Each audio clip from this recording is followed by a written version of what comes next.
Hello student, कैसे हैं आप सब। एक बार पुनः आप सभी का आपके अपने चैनल शिव कोचिंग क्लासेस पर स्वागत है। क्लास 12 फिजिक्स एनसीईआरटी चैप्टर 4 में एक महत्वपूर्ण क्वेश्चन लेकर आया हूं और आज का जो क्वेश्चन है, धारावाही वृत्ताकार कुंडली के केंद्र पर चुंबकीय क्षेत्र की तीव्रता हेतु व्यंजक व्युत्पन्न कीजिए। सिंपल सा क्वेश्चन है, बस आप अंत तक देखना, बिल्कुल सिंपल तरीके से आपसे बनने लगेगा। क्वेश्चन क्या है, धारावाही वृत्ताकार कुंडली के केंद्र पर चुंबकीय क्षेत्र की तीव्रता हेतु व्यंजक, मतलब डेरिवेशन, गणितीय व्याख्या निकालना है। अब आपके पास वृत्तीय कुंडली, मान लेते हैं कोई चालक तार है, उसे मोड़कर एक वृत्ताकार कुंडली बना दे। एक आपके पास चालक तार है, उसे वृत्ताकार भाग के रूप में निर्मित कर दें तो एक प्रकार का वो कुंडली बन जाता है। ठीक है ना। तो सबसे पहले इसका डायग्राम समझिए और डायग्राम के बाद जो भी लिखना है मैंने पूरा लिखा है, थोड़ा सा आपको समझना है। यहां पर देखें, एक आपके पास डायग्राम दिख रहा है, तो ये आपको एक केंद्र O दिख रहा है और इसकी त्रिज्या R दिख रही है। तो माना केंद्र O तथा R त्रिज्या वाली एक वृत्ताकार कुंडली है जिसमें I धारा प्रवाहित हो रही। कितनी धारा? I धारा। मान लीजिए इधर से जा रहा है और इधर से वापस आ रहा है। तो माना केंद्र O तथा R त्रिज्या की एक वृत्ताकार कुंडली है जिसमें I धारा प्रवाहित हो रही है। इसके छोटे छोटे कई अल्पांश हमारे पास प्राप्त हो सकते हैं। तो मान के चलते हैं एक अल्पांश dl है, AB देख सकते हैं जिसकी लंबाई dl है। तो एक अल्पांश dl की कल्पना करते हैं जिसके कारण चुंबकीय क्षेत्र की तीव्रता कितनी होती है। तो बायो सेवर्ट के नियम से आपको पता होगा, dv इक्वल होता है μ0/4 पाई इंटू आई dl साइन थीटा बटे r स्क्वायर। बट आपको पहले यहां समझना है कि जैसे आपके पास एक वृत्ताकार कुंडली है, इस वृत्ताकार कुंडली में हम कई छोटे छोटे अल्पांश बना दें। अब जब उन सारे अल्पांशों को जोड़ेंगे तो समीशन लगा देंगे, योग का चिन्ह लगा देंगे। समझ रहे हैं मैं क्या कह रहा हूं कि जब हम छोटे छोटे कई अल्पांश लगाएंगे और कुल हमको निकालना रहेगा तो उन सभी को क्या कर देंगे, जोड़ देंगे, अर्थात समीशन लगा देंगे। समीशन का मतलब होता है पूरा जितना भी आपके पास छोटे छोटे अल्पांश है सभी को हम जोड़ दें, वो समीशन कहलाता है। क्लियर, इतना समझ गए। तो अपन को लिखना क्या है कि माना केंद्र O तथा R त्रिज्या वाली एक वृत्ताकार कुंडली है जिसमें I धारा प्रवाहित हो रही है। माना एक अल्पांश dl की कल्पना करते हैं, तब बायो सेवर्ट के नियम से केंद्र O है ना, केंद्र O पर dl अल्पांश के कारण चुंबकीय क्षेत्र की तीव्रता, तो चुंबकीय क्षेत्र की तीव्रता कितनी हो जाएगी, तो यहां पर आप लिख देंगे dv इक्वल हो जाएगा μ0/4 पाई, ठीक है, आई dl साइन थीटा वटे r स्क्वायर। जो त्रिज्या है ये r है, त्रिज्या मतलब अल्पांश से केंद्र O पर दूरी। ठीक है ना। तो केंद्र पर कितना होगा चुंबकीय क्षेत्र की तीव्रता, dv इक्वल μ0/4 पाई आई dl साइन थीटा बटे r स्क्वायर। तो ये चीज जो लिखा हुआ है तो देख सकते हैं, माना वो केंद्र R त्रिज्या की एक वृत्ताकार कुंडली है जिसमें I धारा प्रवाहित हो रही है। अल्पांश dl की कल्पना करते हैं, तब बायो सेवर्ट के नियम से अल्पांश के कारण, एक अल्पांश आपके पास AB है, इसके कारण केंद्र O पर चुंबकीय क्षेत्र की तीव्रता कितनी हो जाएगी, dv इक्वल μ0/4 पाई आई dl साइन थीटा। और इसको आप समीकरण 1 दे सकते हैं। समीकरण 1 दे दिए, इतना क्लियर। अब देखिए स्टूडेंट, यहां से कोई भी आप यदि रेखा मिलाएंगे, जैसे मैं यहां से यदि खींच देता हूं तो ये जहां पृष्ठ पर मिलेगा वो लंबवत मिलेगा, या कि मैं कहता हूं आप ऊपर की ओर मिला दीजिए, कहीं पे मिलेगा ये तो कैसा मिलेगा, लंबवत मिलेगा। कहीं पे मिलेंगे तो लंबवत मिलेंगे। कोई भी आप रेखा खींच दो, कोई भी त्रिज्या बना दो तो लंबवत मिलेगा, इतना ध्यान रखना आप। तो कहीं भी आप देख लो, यहाँ पे 90 डिग्री बनेगा, यहाँ पे 90 डिग्री, इसी प्रकार यहाँ पे 90 डिग्री बन रहा है। ठीक है। तो जो त्रिज्या है वो पृष्ठ पर कितने डिग्री का कोण बनाती है, 90 डिग्री। तो यहां पर हम थीटा के जगह कितना डिग्री रख सकते हैं, 90 डिग्री रख सकते हैं। तो यहां पर आप लिख दें किंतु जो थीटा का मान है वो कितना है स्टूडेंट, 90 डिग्री।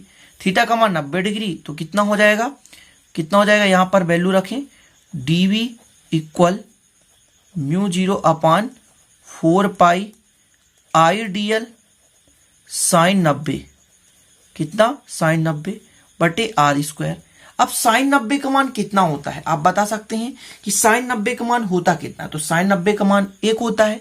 तो चूंकि हम कह दें आपसे कि चूंकि साइन 90 डिग्री का मान कितना होता है, 1 होता है, तो dv इक्वल कितना हो जाएगा, dB इक्वल हो जाएगा म्यू 0 अपान 4 पाई आई dl। अब साइन थीटा की जगह 1 रख देंगे, कितना रख देंगे, 1 रख देंगे, गुणे पे 1 कर दीजिए बटे आर स्क्वायर।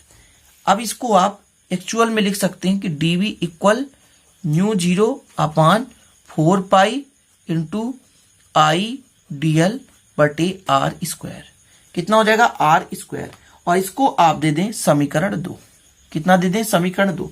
अब ये किसका मान आ गया, केवल अल्पांश के कारण, केवल एक अल्पांश के कारण केंद्र O पर, अल्पांश dB के कारण केंद्र O पर चुंबकीय क्षेत्र की तीव्रता हमें मिल चुकी है।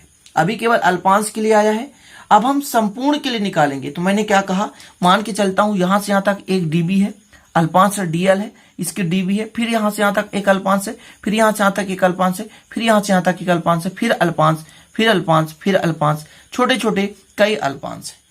तो हम जब सभी अल्पांश को जोड़ेंगे और अल्पांश समान है तो हम समीशन लगा देंगे। ठीक है, समीशन का मतलब होता है योग, जितने भी अल्पांश हैं उनका योग। क्लियर स्टूडेंट, समझ गए, समीशन अर्थात योग, योग का अर्थ निकाला है। तो यहां पर मैं लिख देता हूं केंद्र O पर कुल चुंबकीय क्षेत्र की तीव्रता, कहां पर, केंद्र O पर कुल चुंबकीय क्षेत्र की, कुल चुंबकीय क्षेत्र की तीव्रता, कुल चुंबकीय क्षेत्र की तीव्रता, ठीक है ना, कुल चुंबकीय क्षेत्र की तीव्रता। तो लगा लीजिए आप B मतलब कुल, तो हम अल्पांश में dB कर देंगे। ध्यान दीजिएगा यहाँ पे अल्पांश में समीशन लगा दिए, क्यों, समीशन का मतलब होता है पूरा योग, ठीक है ना। तो यहां पर लगा दीजिए समीशन और वैल्यू रख दीजिए कितना, म्यू 0 यहां से रखिए ना 4 पाई आई dl बटे आर स्क्वायर, आई dl बटे आर स्क्वायर। अब इसमें जो भी कांस्टेंट है उसे बाहर ले लीजिए। थोड़ा सा दूसरे पेज में करते हैं, ध्यान दीजिएगा। यहां पर आपको दिख रहा है जो भी कांस्टेंट है उसे आप क्या कर दें, बाहर ले लें। तो यहां पर देखिएगा ये म्यू 0 है बटे 4 पाई है, इसे बाहर ले रहे हैं, और आई बटे आर स्क्वायर इसको भी बाहर ले रहे हैं। तो समीशन के अंदर बचा dl, ये b बराबर आया। थोड़ा सा आगे देखिए, अब ये जो अल्फांश dl दिख रहा है ना, ये यदि हम पूरे के लिए निकालेंगे, थोड़ा डायग्राम में समझें। यदि डायग्राम में आप देखें कि यहां से यहां तक की लंबाई कितनी है, dl है, ये केवल अल्पांश के लिए। यदि पूरे की लंबाई करेंगे तो हम यदि किसी वृत्त की पूरी लंबाई बात करें तो एक परिमाप कहलाता है, और परिमाप वृत्त के रूप में परिधि कहलाता है। तो यहां पर जो लगेगा सूत्र, वृत्त की परिधि का फार्मूला लग जाएगा। क्लियर, समझ रहे हैं मैं क्या कहना चाहता हूं, कि ये अल्पांश की लंबाई dl है, यदि पूरे वृत्ताकार भाग की यदि लंबाई देखा जाए तो परिमाप होता है, और परिमाप को ही हम वृत्त के रूप में परिधि कहते हैं। तो वृत्त का परिधि क्या होता है, 2 पाई r। तो यहां पर जो है समीकरण dl का मान हो जाएगा वृत्त का परिधि। समझ रहे हैं, जैसे मैं यहां पर देखो लास्ट में लिखा था कि b इक्वल म्यू 0 अपान 4 पाई इंटू आई बटे आर स्क्वायर समीकरण dl। चीजें समझ रहे हैं ना। तो समीकरण dl का मतलब ये है स्टूडेंट कि वृत्त की परिधि। तो यहां पर मैं लिख दूं कि समीकरण dl इक्वल वृत्त की परिधि, वृत्त की परिधि, वृत्त की परिधि, और यही वृत्त की परिधि 2 पाई r, ठीक है ना। कितना, 2 पाई r हो गया। अब इसकी वैल्यू अपन यहां पे रख देते हैं, पुट करते हैं। चलिए पुट करिए तो कितना आएगा, v इक्वल म्यू 0 अपान 4 पाई आई बटे आर स्क्वायर और 2 पाई r। एक r से r कैंसिल हो जाएगा, एक r से r कैंसिल आएगा, तो v बराबर आ जाएगा म्यू 0 अपान 4 पाई, और फिर इसको यदि हम 2 पाई आई कर दें तो कोई दिक्कत नहीं, बटे एक r से r कैंसिल, तो एक r बचेगा, और टेस्ला होता है चुंबकीय क्षेत्र का मात्रक। तो यहां तक तो आपसे बन ही जाएगा। डायग्राम के माध्यम से समझ गए कि ये जो dl है क्या, एक अल्पांश की लंबाई है, और जब पूरे वृत्ताकार भाग की लंबाई यदि समीशन मतलब सभी dl का योग, ठीक है ना, तो एक वृत्त की परिधि बन जाती है। ठीक, अब आगे थोड़ा सा समझिएगा।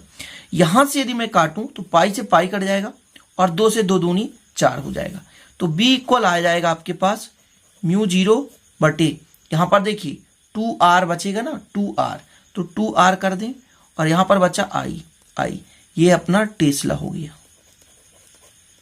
अब मान लीजिए जैसा वृत्ताकार आपके पास कुंडली है, इसमें कई फेरे हैं, इसमें कई फेरे हैं, बहुत सारे फेरे, n फेरे हैं, तब क्या कहेंगे, यदि कुंडली में फेरों की संख्या n है, यदि कुंडली में फेरों की संख्या n है, यहां पर लिखेंगे यदि कुंडली में फेरों की संख्या n है, फेरों की संख्या n है, तो एक फेरे के लिए आपने देख लिया, तो n फेरों के लिए क्या करेंगे अपन, मल्टीप्लाई कर देंगे, μ0 ni बटे 2r, और टेस्ला तो टेस्ला कर दीजिए। जी हाँ, बस आपका यही आंसर है, ठीक है ना। वृत्ताकार लूप के कारण उसके केंद्र पर चुंबकीय क्षेत्र की तीव्रता, ये दोनों है, ये n फेरों की संख्या के लिए है और ये सिंगल फेरों की संख्या के लिए। तो इस प्रकार से स्टूडेंट आपको यदि डायग्राम समझ में आ गया तो पूरा इत्मीनान से कर सकते हो। अब ये एक सिंगल मेथड है, एक दूसरा मेथड और होता है, वो समाकलन का मेथड होता है। आपको पता होगा समाकलन का मेथड क्या होता है, जैसे आपके पास, कंफ्यूज मत होना, समाकलन मेथड भी होता है, दो मेथड होता है। अल्प पृष्ठ के लिए आपने निकाल लिया, संपूर्ण पृष्ठ के लिए यहां से हम समाकलन कर देते। जैसे यहां पर अपन ने यहां से जो नया मेथड लगाया यहां पे, तो इस समीकरण का मतलब हो गया पूरे के लिए योग, और यदि अपन समाकलन लगाते तो भी वही चीज आता, तो इसी का अपन क्या कर देते, समाकलन कर देते, और समाकलन कर देते तो वही जो अल्पांश डीएल का समाकलन है, मतलब जो है ये जो वृत्ताकार कुंडली है उसका पूरा परिधि, बाकी वही रहता, 2πr ही रखते और आंसर यही आता। क्लियर। तो इस प्रकार से आप लोगों ने ये चीज समझ गए। अब इसके बाद इसकी निर्भरता थोड़ा समझ लेते हैं, थोड़ा वीडियो लंबा होगा लेकिन कंफ्यूजन जो है दूर हो जाना चाहिए, ठीक है। तो इसकी निर्भरता किस किस पर डिपेंड कर सकती है, तो देखिए पहला जो आपका n है, कुंडली में फेरों की संख्या पर। दूसरा क्या है, कुंडली में प्रवाहित होने वाली धारा। तीसरा क्या है, कुंडली की त्रिज्या। तो जो ऊपर है उसके कारण यदि हम बढ़ाते जाएं तो क्षेत्र की तीव्रता, चुंबकीय क्षेत्र की तीव्रता बढ़ने लगेगी, और यदि त्रिज्या को बढ़ा दें तो चुंबकीय क्षेत्र की तीव्रता घटने लगेगी, यानी घट जाएगी। सिंपल है। और एक माध्यम भी आप कर सकते हो, ठीक है ना, माध्यम भी कर सकते हो, लेकिन 3 आप मुख्य रूप से समझें कि यदि मैं निर्भरता यहां पे कह दूं कि निर्भरता